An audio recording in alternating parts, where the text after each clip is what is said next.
Hello and welcome to the Big XR News Show for February 2025. I'm Rory Greener and once again I'm joined by my esteemed panel of experts, Jennifer Rogers, Amy Peck, Kevin O'Donovan and Jay Latta. Thank you all of you for joining me today. It's quite an interesting month to jump on call and to chat. We got a bit of an XR Shark Tank emerging, maybe debatably, but an XR Shark Tank emerging once again with a few key changes in the industry. And I think we'll kick off the top because it's the most recent news, and there's been more official comments of it as of recording, which is Microsoft losing their IVAS contract with the US military to Palmer Luckey's defense-focused emerging tech firm. Big news, but Microsoft's mixed reality CVP also came out this morning over the sort of weekend period, mentioning that Microsoft is now transitioning away from hardware development, but will continue to provide support for HoloLens hardware and software through to 2027, more or less confirming what we'd assumed a few months ago when we had a very similar chat. But perhaps that death nail and the sort of the beep of the life machine has kind of hit at this point. It'd be great to hear some official thoughts from all of you. I feel like, Jay, you've got to have something to say about the IVAS contract ending. But something before you kick off, it'd be really interesting to hear about the back end side of this, because I know we already had that discussion about Azure and all these other Microsoft technologies that are going to support mixed reality XR going forward, which they are doing in the IVAS contract with AI and the back end of that. So we've actually already talked about this subject, but it feels like what we've talked about has now been confirmed. But Jay, why don't you kick us off with some thoughts about the IVAS contract ending, and we'll get a bit of an expert definition into where do they stand now in terms of XR and MR. Now it's all officially confirmed. Jay, please go ahead. So it's not a big surprise. Everyone who is right now a little bit shocked is like, I know we've seen this. Microsoft really never liked this topic. They thought that it's an easy thing to grab their outdated HoloLens stuff and just throw it onto military. They will be grateful for it. But the militaries need something different. You've mentioned as well Azure. These devices do not run through the official cloud. It's a governmental cloud. It's a military secured Azure setup. So what I've been hearing from my military partners and so on, how Microsoft simply never really liked to address improvements. Right now, the overall improvements that have been done came already from Anduril. So here, if it's access to external sensors, this is not really the Microsoft thing. They refuse to make it lightweighted. They simply really just try to ride a wave and have not been accepting that the customer, in this case the military, simply does not accept every bullshit that they are serving. This is the first thing simply to understand. The military usage is a radically different one than a civilian usage. The civilians are fine with it to adapt on the machine, while the militaries have a completely different mission. They don't have time to learn some fancy gestures, and I've seen even with tryouts in these headsets, when the squad leader was making one of the addressable commands, non-verbal commands, that his HoloLens bullshitty started to loop in some software gadgets. So this is really something, if you are not interested in your customer, then don't play this game. This is really the basic thing. Now to Microsoft's shift towards more software and so on. Honestly, no, I don't buy it. They just want to get out of this contract, because you will definitely see that Microsoft will invest into hardware. It will be just hardware concerning generative AI nonsense. So how these players are redefining AGI, not as the real meaning of AGI, but into what we can sell as AGI, simply shows you need to invest into proprietary, into dedicated hardware, which they will do, because this is something where they can make the quick buck, not with HoloLens. Fantastic. Any other thoughts there about sort of HoloLens hardware reaching its end of life period? Is there any sort of confirmation here that Microsoft is supporting sort of the back ends? Is this do you agree that this is a future for them? And do some of you also think that this is a bad time to back out? It's with other players in the market, with the XR Shark Tank growing.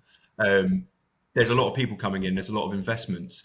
Is this a good time to quote unquote back out, where there's a lot of other people going in? So we have to differentiate here between the civilian usage and the military usage.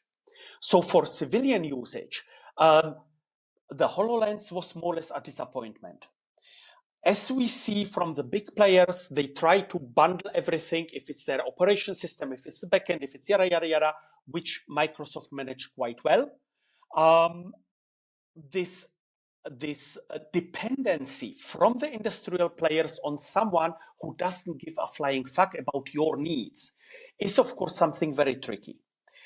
When we are looking into the military sector, where definitely is a need more and more, but from all these tech companies, I mean, you should not forget the background of Microsoft, where they came from. All of this Silicon Valley startup guys that became big numbers and so on, they don't have really a relationship to the military. They don't understand what they ask for. And it's not that you simply roll out some kind of beta with bullshit and they swallow it. So here, of course, the tensions are far higher. Plus, you have to, if you have a bad contract, you have to pay a lot of penalties.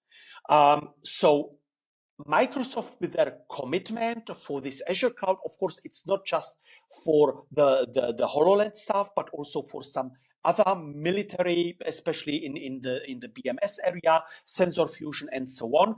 This is a completely different tricky thing. They are even trying to build some kind of digital twins, yada yada yada yada. It's simply the need of the current time, of this hyper complexity, of this growing together. You have more and more drones. All of this needs to be coordinated. It's not just that you have something, you pull the trigger and it's gone. So this complexity is increasing. You see more and more from our opponents, from the evil guys, that they are heavily misusing civilian infrastructure for this, like the Iranian drone carrier that was simply a pimped container ship. So here you have this huge thing between using civilian technologies, components off the shelf, and the militarized stuff. Here is something that Microsoft, like all other players, they make money with the masses, not with these specialized contracts. I do want to pull apart a couple things that you said, Jay. I think there is value in using commercial off-the-shelf products. You know, I mean, because we're not trying to invent the wheel. I think one of the challenges with IVAS is that they were trying to adapt hardware to a very challenging environment. You can use HoloLens in a controlled environment. We know that. Having it as a field device comes with numerous challenges. The biggest actually coming from the soldiers themselves, those on the front lines. The usability, the occlusion is a challenge. You know, the weight, every single, tenth of an ounce has to be accounted for in what they're carrying with them, power consumption, emitting light in dangerous situations. There's all kinds of challenges. Where Palmer makes sense, and he was, tweeting little, snippets about this a few weeks ago about, just wait to hear what's coming. And, when someone was asking about hardware, it makes sense. They have, their Lattice platform that kind of works across drones, that could work with this new headset. So it's really starting with the soldier and building to that. And I think that, Anduril, whether we like it or not, is well positioned in that space, and we'll have to see what they come up with. it doesn't surprise me that Microsoft backed out. I mean, it makes total sense. The HoloLens 2 was, and look, it was the device in the beginning. It opened up this whole category of mixed reality. But it's an expensive game, and I think companies have decided. Samsung's come in and out twice now, 3 times. Google's gone in and out. We're going to see a lot of players come in and out. I'm very interested to see where, and this brings us into our topic of Android XR, unless we still want to stay on this a little bit. But it starts to make sense where we're seeing the big players standardize. You've got, NVIDIA standardizing around file formats. You've got Android XR now and several headsets on board. More of those are going to come online over the next decade. It's great for Android developers to be able to go right into Android Studio, AR Core, OpenXR, Unity. I mean, just use the tools they're used to using and be able to either, bring their existing apps over to XR or build native XR applications. And I think it's just a general slow movement, kind of galvanizing. I'd love to hear from Jennifer because you work on standards. And we're finally starting to see those emerge, right? And that it's what we need. Right. And I think that's what I was going to say, Amy, is I think we're getting to that point where we're starting to see some maturity around that. I know we've said multiple times on this show before that we're a little too enamored, I think, with hardware. I think Microsoft, I mean, maybe this is controversial, but I think they've got it right for now in the sense that the hardware is not at a level of maturity whereby it operates well in any of the environments that are pertinent to DoD or defense in general. It's not in a place in which it operates well. We've talked about this before, in dirty environments, in dusty environments, in light sensitive environments. Anywhere that's outside and not in a controlled environment, the hardware is not there at the moment. So I think it makes a lot of sense to focus rather than on the hardware, than on the back-end systems and the standardization of the ways in which we make that experience consistent for the people who are experiencing XR. And I loved your points, Amy, around thinking about, for example, the soldiers. What is it that that our warfighters are actually needing, and making sure that we have a solution that actually meets their needs. I'm really pleased around a lot of the conversation around standardization. I love the fact that OpenXR is forefront in terms of our conversation around Android and the developer population. Obviously, lots and lots kind of coalescing around the standards we've talked about too, around the human experience side of that and how we look at standards there. I think we're getting to that point of maturity that we've all been looking for, where we can all standardize around what it is we're looking to experience and making sure that all of the solutions that we bring to the table give people the opportunity to do that. So really pleased with the direction. I think it's really exciting. And I think I'm just really looking forward to seeing what developers can do as we start to standardize and put things in front of them whereby they can collaborate in a common language and a common experience for people, regardless of the hardware or the device, which I think is really exciting.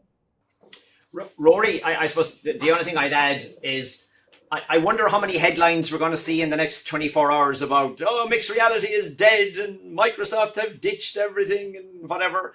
The usual lazy clickbait.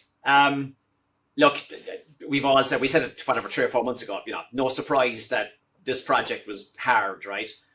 We've spoken so many times that to get anything right in any industry, the device, the software stack, the comms, the use case, the sensors, the back end, the security, God, could you pick a harder use case than deploying this with people out in a firefight?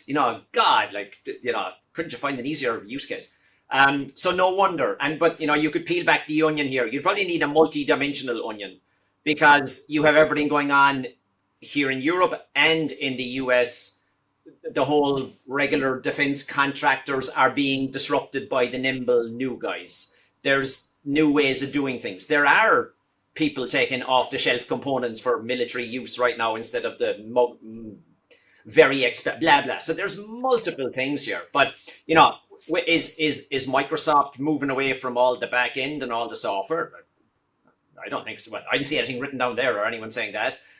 So I think that goes on. And I, to the Jennifer's point and Amy's point, I think we're just seeing a bit of maturity or rationalization that you can't do the entire stack yourself, top to bottom.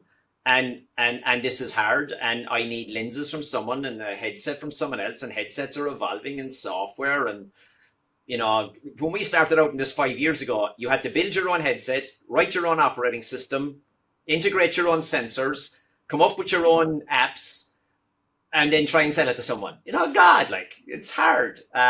So now it's kind of people go, hang on a second, no, you do this and I do that, and we mix this and mix and match and ecosystems. So I look, yeah, surprise, no. I'd be interested to see what Andrew and the boys come up with, right? That'll be interesting. Because if they can make this work. Yeah, I mean, they're very well positioned, right? They're very, very well positioned. You know, and Palmer Luckey, you know, basically was one of the inventors of, you know, what is now the Quest. So he definitely knows the hardware. So imagine what they come up with, right? Like, if they do come up with something that works in this use case, God, imagine what you could do with it in normal industry. We'll see. And you know, it goes back to all of it. The challenge with the devices is the usability. That's on the consumer side, and that's on, you know, the military side. It doesn't matter who the user is. These are just hard devices. They're hard to get up on the network, and they're hard environmentally. But you know, I do think we'll get there. I think we're starting to also see this kind of proliferation of devices that have very specific utility, and then their specs are built to that utility. So it's lighter weight, but it does less. And that's okay. It doesn't have to do many things. Obviously, Jay's dog agrees. He's wearing AR glasses right now, and he sees Jay with hair. And that's why he's whining. He's like, I don't understand this. But let's go back to one of the things I think is quite interesting here is the idea that not one company's building their entire stack, and we're getting this maturity of a market where multiple players are playing multiple games within it. And this goes back to the Android XR conversation point as well. One of the things I think is quite interesting about Android XR is the amount of firms that are getting involved here, where obviously there's Google with Android, and then you've got Samsung, who's kind of a bit of a headline stealing leader of it. Then you also got Magic Leap involved, Sony, Qualcomm, and XReal. I'm sure there's further sort of companies, further smaller groups within there. And then you also, those companies are going to be able to leverage the Google sort of AR kits, AR core. For uninitiated, those unaware, what is the relevance of having that many companies come under one roof of Android XR compared to, say, Meta and Apple, who are on their own and siloed? What does that actually bring to the table with all these companies coming together under one operating system? What is that benefit, and what is that potential for the market at large for those who don't know? It shows how expensive this endeavor is. And so, you know, the companies actually need to work together instead of trying to go it alone. There is some value. I mean, you look at Meta and Apple, and we're railing against closed ecosystems all the time. Something pretty nice about putting on the Apple Vision Pro, looking at my desktop, and then lifting my head up, and then all of my screens are right here. So, you know, it's like anything. It's we're going to use the right device in the right place at the right time for the right use case. And will we have multiple devices? I don't know. I've got 2 phones sitting here. I've got literally 2 laptops here. I've got a giant, I mean, you know, we've got all these devices. What we don't understand, again, is we still don't have enough of a user base to really understand what we're going to do with these devices on a daily basis. And it's ironic that we call them wearable, because they're not wearable. This is wearable. Like, you put it in this form factor, it's you know, it's why Meta did that deal. They're sort of doing a top-down, bottom-up approach. It's like they've got the Quest 3, they even ventured in with Quest Pro. But, you know, the Ray-Bans are kind of finding their stride now, right? And it has no display, but it is wearable and it looks great and people like it, right? It's got utility. It's got AI built in, Jay. Right. I mean, it's a one-trick pony, but it's a one-trick pony that people like. So. If you say, well, what's the advantage? Like Google have, let's say, a track record of getting a lot of people on board making mobile phones. So they have a history there. They have a lot of relationship with, call them OEMs, call them white label, call them their own label, whatever. So if they can, it's back to rather than everybody going off and trying to build their own OS to run on their device, well, if they can do a lot of this, and Google, from what I see, they're relatively open. If some OEM or someone comes along and say, can you add in this functionality? They seem to be a bit more open than the Apple and the Meta side of the house. So they have a proven track record of that. And they have hundreds of partners in the hardware space already. So you come up with a spec, and then Amy and myself will compete because I've got a better, I don't know, spatial something with sound, and Amy's going after the vision thing with better lenses, and back to the utility aimed at different use cases. But they're taking the cost out because someone else is doing the OS, and you add all the bits together. So I think it's fair. Now, if they were struggling, if they had two partners and nobody else was joining, you'd be like, okay. But like the amount of people rushing, I think that's great. Yeah. I mean, and the Android XR team and the Google team used to run Qualcomm XR, right? So, everybody's playing nicely in the sandbox. We don't know for how long, but we'll see. Right. I mean, the obvious piece we've already talked about is that does introduce the opportunity for standardization as well. It's critical, right? As we bring more ecosystem partners to the mix, everybody has to have standards to be able to develop from and operate from. And so, I think the space, like we've said this before, I think we're at an area or a point of maturity where everyone's starting to understand we have to standardize around something, or it is way too expensive for each one of us to go and try to build our own fiefdoms, right? So once again, just really encouraged by what possibilities we have with all of these really strong players coming to the mix who are strong in different parts of the value chain, working together to deliver some compelling experiences. So lots of great things happening there. Like I said, love, all day love the idea that everything is centering around open standards. It makes it nice and easy for everyone, and really kind of provides some foundation, but also hopefully a way to exponentially innovate on top of that foundation, which is really exciting. But we were speaking earlier before the call, and we can kind of wrap up on this point, which is Andrew Bosworth, the CTO of Meta, came out last week and noted that this year likely determines whether this entire effort, as in Meta's XR efforts, the Metaverse efforts, will go down to work of visionaries or a legendary misadventure. Do you think at the moment there is a particular pressure for these XR companies to succeed? We've had a few years of framework building and kind of building the foundation of XR devices, use cases, etc. And now with more money coming in, with firms like Microsoft losing that IVAS contract, is that pressure building? And do you think some of these companies are going to feel the pressure of not only releasing good hardware, software, but then also integrating that into real life use cases for businesses today? Is there perhaps a bit of a turning up to 11 for the pressure, for the heat in the XR space going forward? Yeah, there's plenty of pressure. And, this is because this is market making.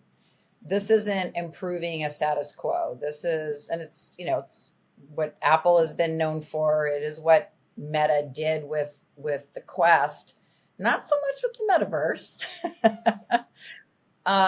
But the problem is, and it's again goes back to why it's good that all these companies are kind of working together. They're doing now the foundational pieces they should have done, instead of just ripping the Band-Aid off and saying, look, it's the Metaverse and we're going to be doing everything. And it's going to unlock billions and billions of dollars in revenue. And as soon as you lead with an economics first approach, look, the money will come. It's an infinite digital landscape.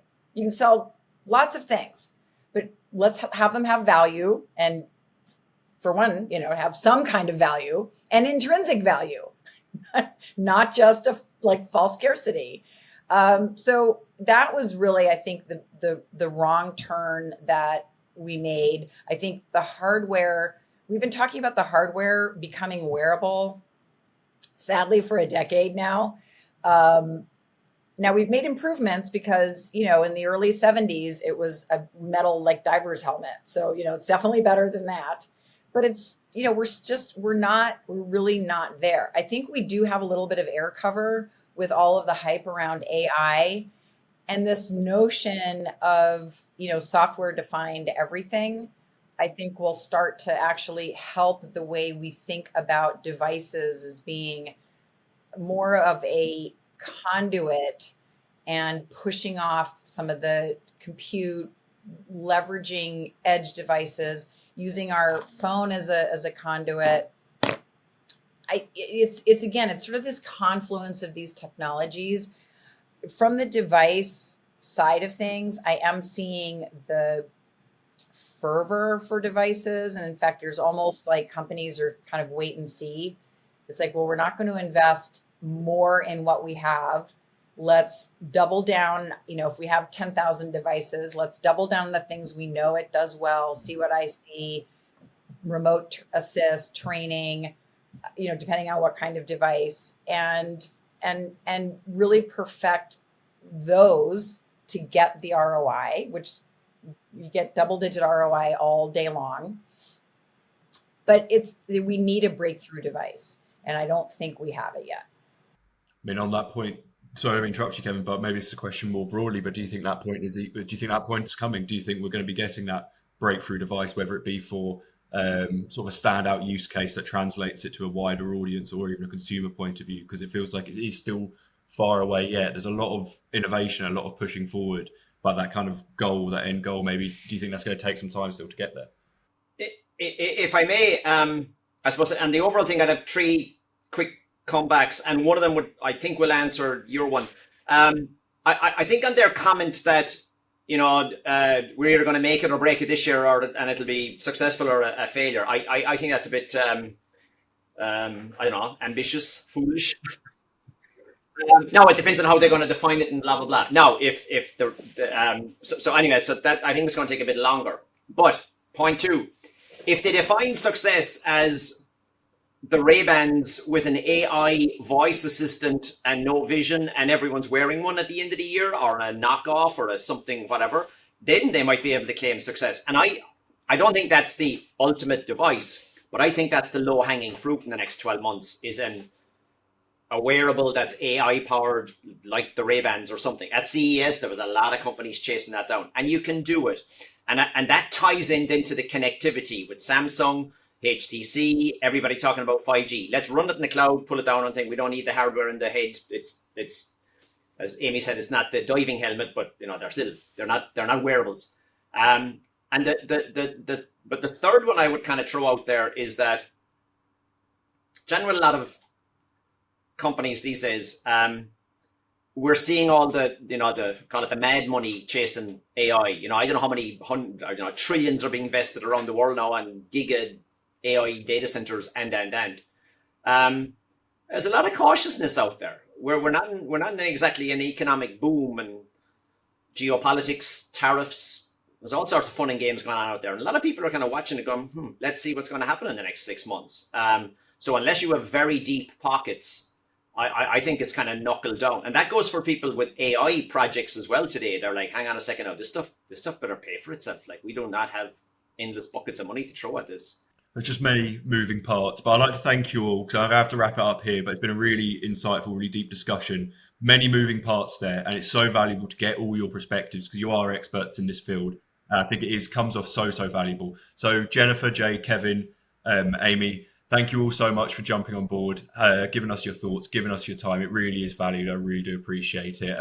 And for our readers as well, our listeners, if you want to get more insights, if you want to learn more stuff like this, please subscribe to the channels and stay in touch with Excellent Today. Thank you all so much.